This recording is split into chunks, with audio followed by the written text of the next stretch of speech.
What is going on, guys? Today we are looking at Prime Moment Rivaldo.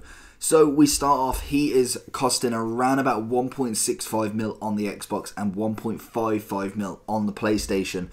And quickly going into the SBCs, obviously there is two. You've got the upgrade one, which you have to give up obviously your Prime Rivaldo card that you'd have probably got from an SBC if you're going to do this. Realistically, the kind of difference in between prices, Rivaldo on here on Footbin says that is about 600-ish K on the Xbox, and the completion for this is 1.4 mil. So that makes it roughly around about 300K cheaper to do the upgrade. But obviously you do have to give up your Prime Rivaldo, sorry. And that's still looking at around about, what, 800K to complete this SBC still. Do I find that worth it? Possibly. I'm not really too sure personally. I've not finished Rivaldo and probably have no intention of finishing Rivaldo. He's okay. He's got very, very nice stats, but as we'll get into it, he's just not quite Prime Moment material for me. But SBC wise, so if we quickly go through, you have to give up the standard gold, bronze, silver. Then you have to give up an 83 rated squad, 84, 85, 86, 87 and 88 with no inform. So that's always nice. You can kind of grind that out. With the upgrade one in the 83 and 84 rated squad, you have to give up one inform. And for the 85, 6 and 7, there is no inform. So for both of them, I think the upgrade you get around about 320, 330k packs back, and then the normal one you'd only get around about 300 just over, as there is a pack on the 83 rated squad that is 5 gold, 6 rare, and well, that's very weird in fact, total 6, gold 5, rare 6. Not too sure what's going on there, if that's just a glitch, but obviously that's got no price next to it. But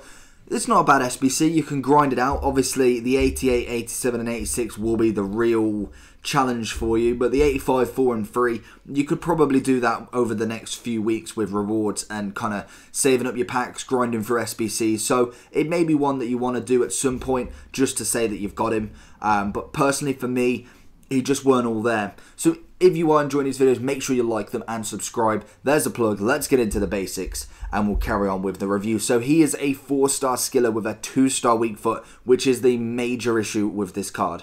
He is left-footed, standing at 6'1" with a medium attacking work rate and low defensive. So that high attacking work rate would have been better, but obviously it's just medium.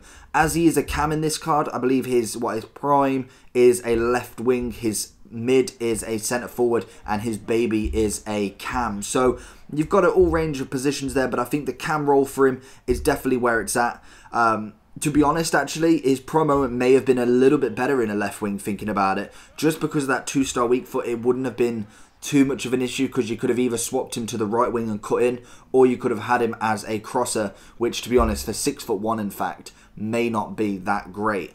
So we go on to the stats for him. He's got 88 pace, 94 shooting, 90 passing, 96 dribbling and 79 physical.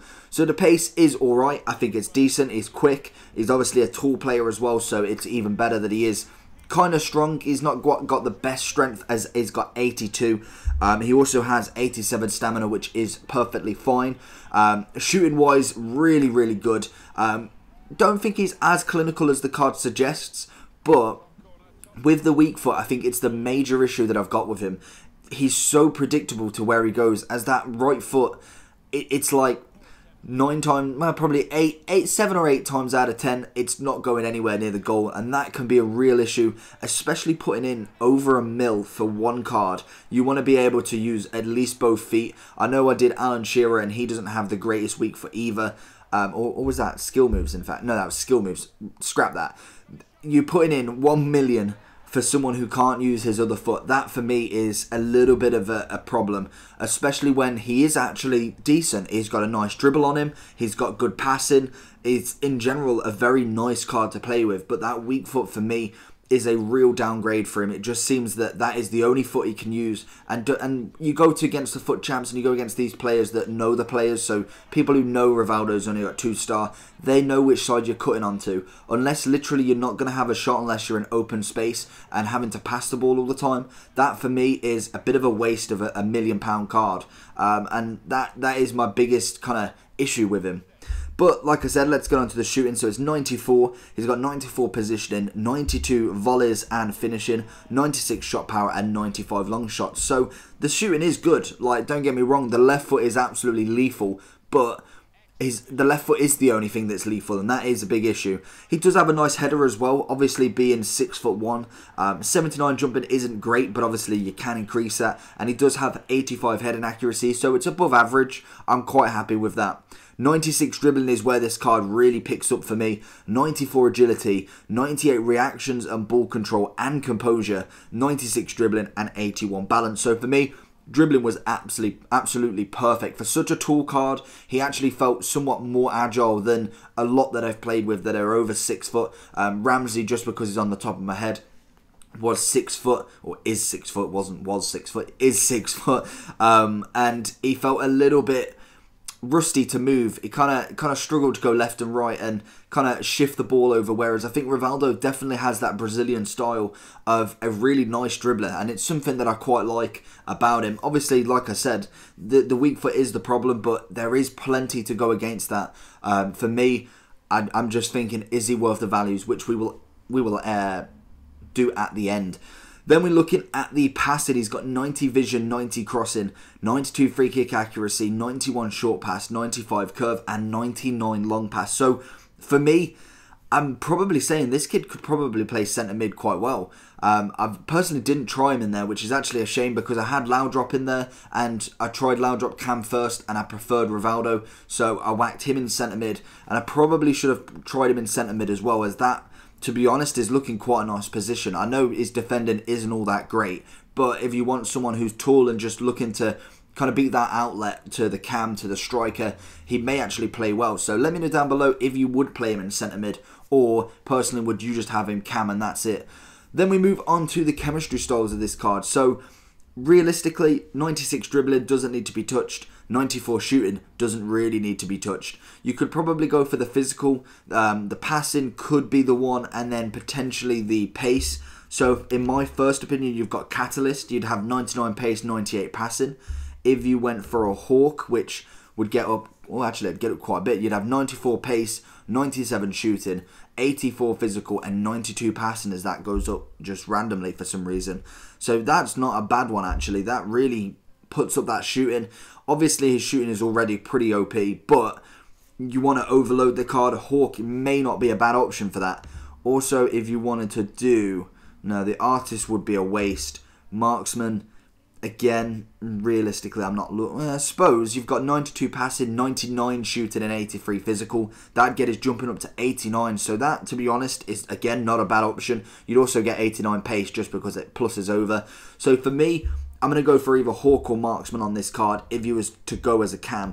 If you was to go as possibly a centre mid, you'd probably look at something like Engine potentially, or you could go Sentinel, 87 physical, 56 defending. Not terrible. There's plenty to go for in that area. So what did I like, what didn't I like about this card? And then we'll look at the overall review. So pace-wise, I think he's fine. He's a 6'1" player, so he was quite big and kind of shielded the ball quite a lot, which I really liked. The weak foot, like I said, was the big issue. That, for me, is a bit of a deal-breaker, just because I've used cards with weak foot like that, and they just eventually, after quite a few games, you just get sick of being able to use one foot. And even though he's a nice kind of momentum to have in the game, and I think that would all he would be for me, is just, I've got another prime moment. I don't think realistically he would make a starting team too often, as I think the players in this game at the minute, we've got plenty that we can choose from for a lot cheaper than this. Obviously 1.1 mil price tag for the SBC, that is a lot to put into an untradeable card. So for me, I just don't think he's worth it. He's very good all round. Shooting was good. Dribbling was class actually. I really liked his dribbling. Passing was decent. Physical aspect was okay, not the greatest in the world, but okay. Obviously the 6'1" helped, and the work rates could be a little bit better, but he's just not good enough for me in the sense of his overall round game. I just want someone who's been able to do it all, especially the cam for me. That is a vital position. It's the break up from the centre mid to the strikers, and I need someone to be able to be that playmaker, be that kind of agility player who can hit both feet, can do whatever. And for me, there is plenty of options out there that don't cost this much, basically. So overall rating for him, it's going to be a low one for the prime moment. I'm giving him a 9 out of 10. I think he is good. I think he is solid, but the weaknesses for me are too great for how much this card costs. And for me, for the value you're putting onto him, I just don't think it's worth it. You do get 300k packs back, so you are spending necessarily 700k on him. Obviously, if you do have people in your club as well, then that is always good. So there is chance of packing people back off this card, but the likely chance you're going to pack a player for $1 mil in 300k worth of packs and none of them are 100k, you're probably looking at a very slim chance. So hopefully you did enjoy this video. Let me know if you've done Rivaldo or you have a different opinion on him, as to be honest I kind of went a bit harsh on him, but for me prime moments need to be at the tier of the game, and that is something that this card isn't for me. So hopefully you did enjoy. Make sure you like and subscribe, and I'll see you all for the next one. Peace.